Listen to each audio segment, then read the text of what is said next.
Texas dairy farmers are losing money, lots of it, and that's especially bad news here in Hopkins County, where the dairy industry is the backbone of the local economy. Around Sulphur Springs, dairying is a $40 million a year business, but unless something changes and changes soon, it won't be this year. I've been milking cows here for 27 years. It's the worst that I've ever witnessed in my lifetime. Through the years, Billy Anderson has built up a milking herd of about 100 cows, and it's big business. His investment is more than $250,000. To make money from all this, he has to show a profit during the summer months. Right now, he's not. The biggest problem is the cost of feed. It skyrocketed during the last year. Soybean meal, for example, has gone up more than 400%. It costs Anderson about $1 a day to feed each cow. That comes to $100 every day, $700 a week. But while the costs go up, production stays the same. The cows on the Anderson farm produce about 400 gallons a day, and the only real way to increase that is more cows, at about $600 apiece. Anderson's farm is typical of those in Hopkins County, although he feels his family is better off than some because he's well established. On other farms, dairymen are losing 26 cents per day per cow. If we don't get immediate relief in our area right here, in the very near future, we'll have to sell, or our dairymen will have to sell at least a third of their stock, or a third of our dairymen will have to go out of business. The dairymen have a solution for all this, though, and that's to increase the price of milk. And because of it, it appears almost a certainty that we can expect to pay more for our milk at the grocery store within the next few weeks. Jack Hill, Channel 8 News on the Move.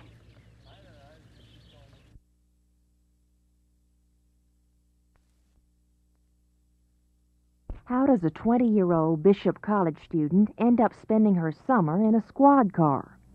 Well, for Becky Jones, the answer's easy. She's always leaned toward law enforcement as a career. So when police recruiters offered her the chance to work with accident investigator Mary Ridinger, Becky jumped at the chance to see what policemen are really like. Whether it's a fender bender or a major collision, Officer Ridinger shows her partner how to work an accident, getting the drivers' names, their versions of the accident, and who was at fault. After a week of interning with this policewoman, Becky's ideas about cops have changed. My insight on the police department has changed a great deal. Since I've been working with these people, I found that they're very, very nice and helpful to me. I think that they do their job very effectively, anything that they have to do, they do it very effectively. I don't think that they should be stereotyped as they have been. Becky isn't sure that she wants to follow her partner's footsteps, but one thing she does know: you have to walk in a policeman's shoes before you can really understand a policeman's problems. For Channel 8 News on the Move, this is Martha McIntyre.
police brutality. I'm innocent. I'm innocent.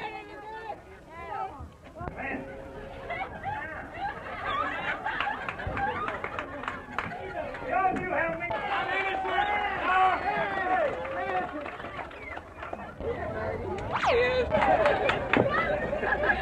You ought to been on that truck ride. How do you plead to not wearing a beard, Mr. Starbuck? I'm guilty. Guilty. And I tell you that from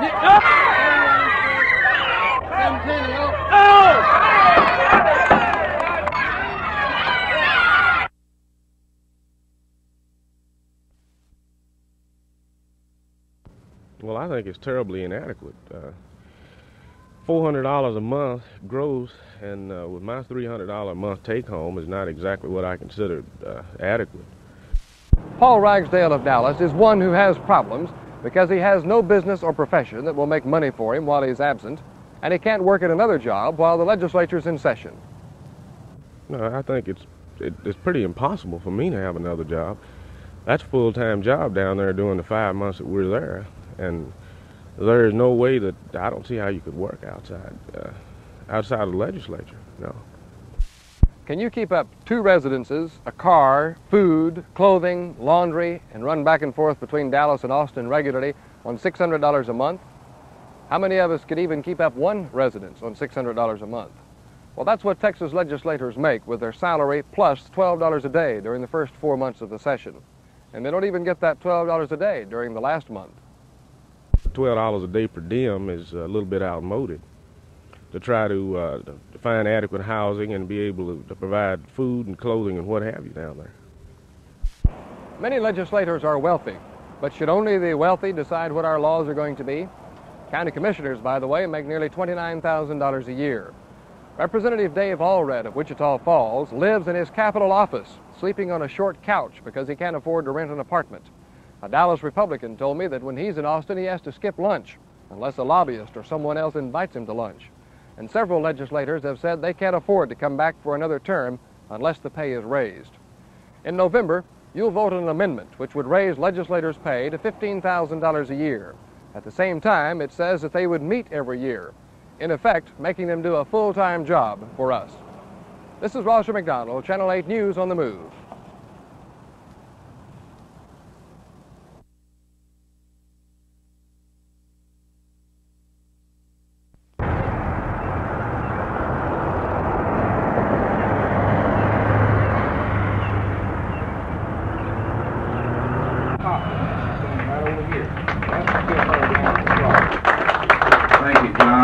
You can tell he spent 20 years. That's for the 10 years. When? You have to take the real scissors. All right.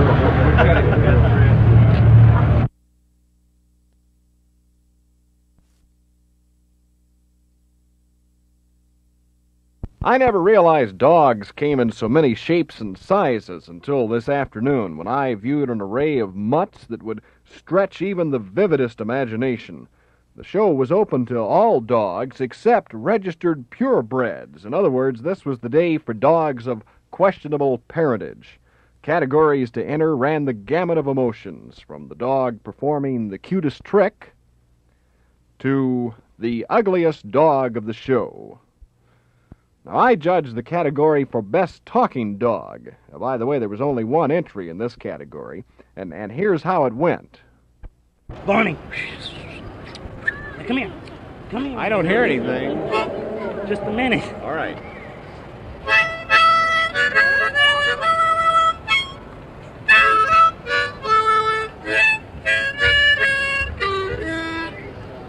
Golly. I think we have no winner. Come on, Barney. You do it at the house, you booger. Come on.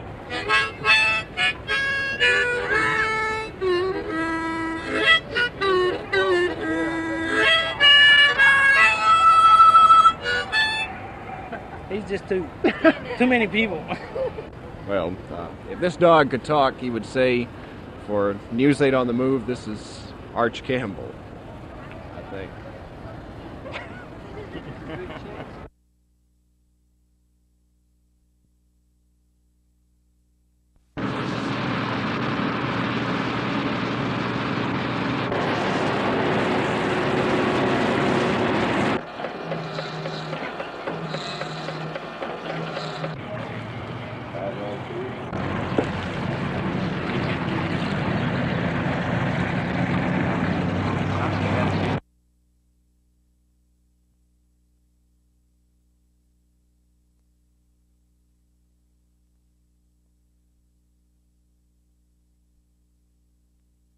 At the end of the week, and they're staying in here. They'll drop off. I put them in that other one.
Okay, what happened is he was coming down this way. I was right over there.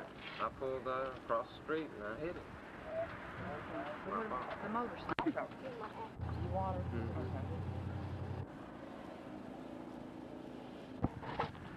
Hi. Yeah.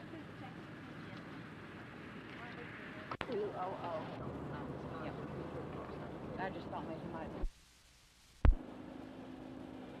It's gonna be from here up panel area. So it's gonna be.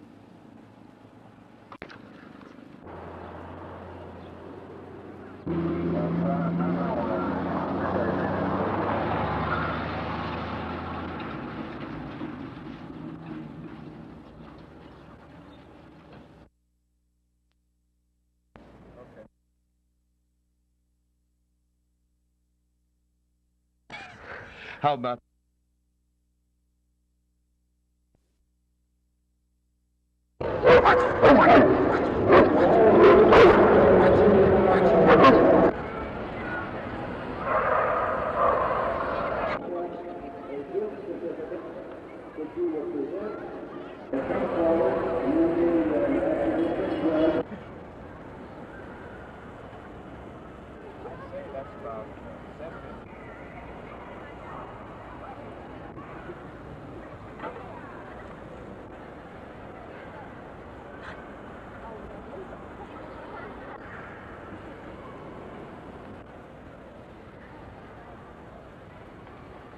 Well, he usually just yelps and hollers at the house.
Is that right? We need some.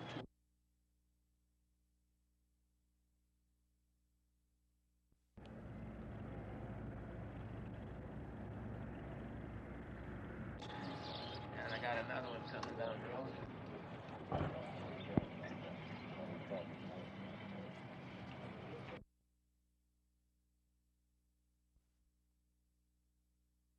If I get enough fuel today, then I'll run me tomorrow. Then I don't know where. Then the supply is going to get short.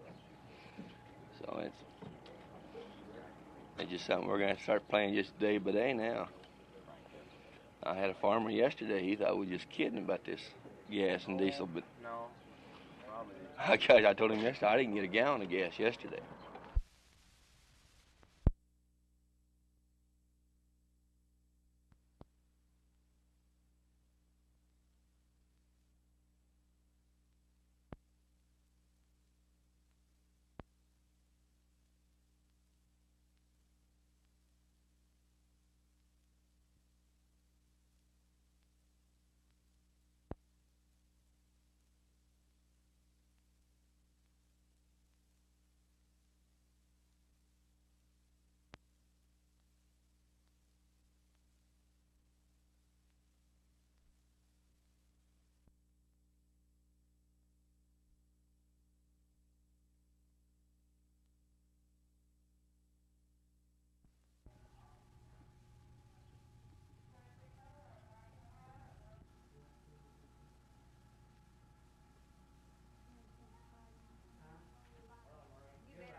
Oh Lord, if you did that, I'll die. That's suspected.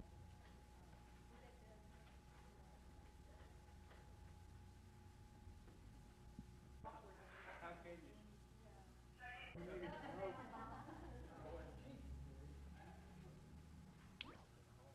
Clement's gonna be all upset, isn't she? You got her picked up.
Do anything.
For Lloyd Breckenridge, these are busy days, the busiest of the year. Breckenridge is the man who dispenses gas from the Southeast Area Service Center.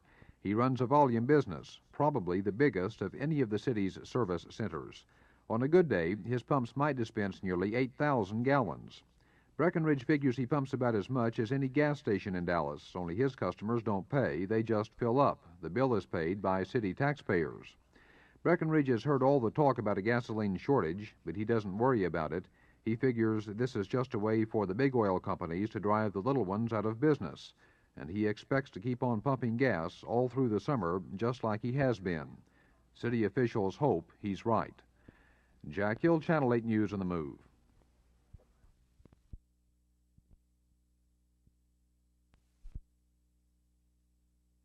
Liberal and conservative factions will work to iron out their differences at the 113th General Assembly of the Presbyterian Church. The commissioners met for orientation this morning to hear Executive Board member Willard McWright outline the goals for the assembly.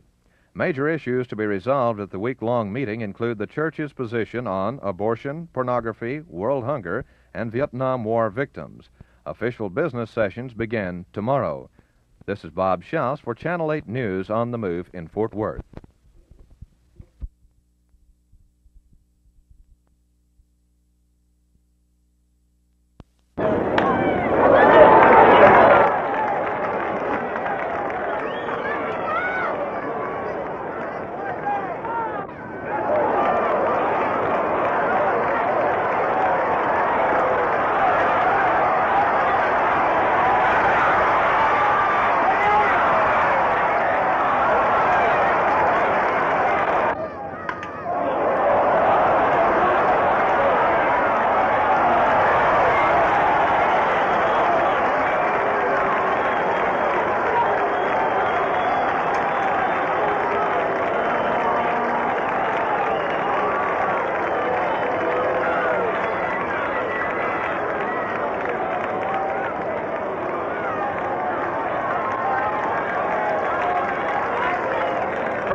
A St. Bernard was never meant to be a horse, but that was this dog's task this morning during a parade celebrating the annual opening of the Irving Children's Zoo. Children of all shapes and sizes dolled up themselves and their animals for a 3-block walk from Center Park to the zoo. One little boy decided if he couldn't bring a real lion to the parade, he'd just turn himself into the king of beasts. Another little girl played a very believable Raggedy Ann. It was only when she passed that you realized she wasn't the real doll. When the children finally reached Fritz Park, they burst into the zoo and promptly swarmed all over the goats and ponies, smothering the bewildered animals with pats and squeezes. Only one goat escaped the crush. The children can come here all summer long to pet the animals until school opens again in the fall. However, there is one animal that's off limits to petting. That's the skunk. Somehow the children realize there must be a good reason for that rule. For Channel 8 News on the Move, this is Martha McIntyre at the Children's Zoo in Irving.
Street cleaning department, all of it.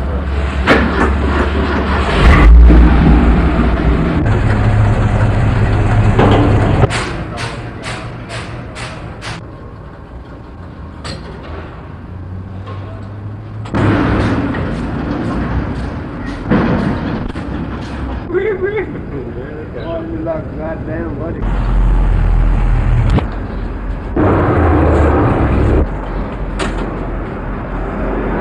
Concerned, don't you think so? Well,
No, but you can have it.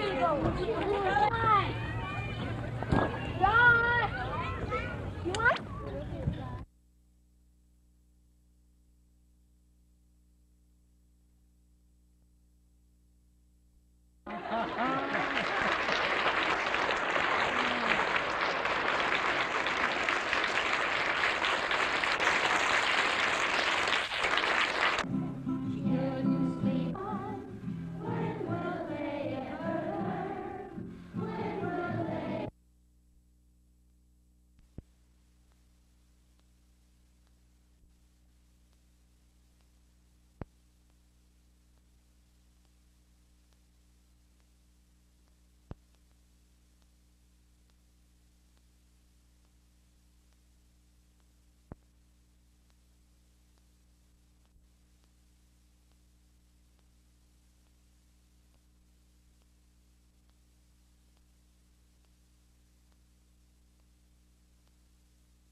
If things had gone as scheduled, the first Amtrak train would have pulled into Union Station early this afternoon.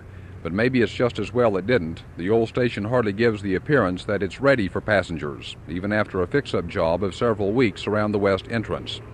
This is where Amtrak passengers were to be handled until a remodeling job on the rest of the station is completed by this fall. But even the fix-up job has an unfinished look, and scattered about one still finds the bottles of the winos who frequent this place. And so despite the new paint, there's hardly a look of prosperity around here, and in a way that might be symbolic of Amtrak's problems. No one can say for sure when the first passenger train will return to Dallas. All we can say for certain right now is that freight trains will continue to have Union Terminal all to themselves. Jack Hill, Channel 8 News on the Move.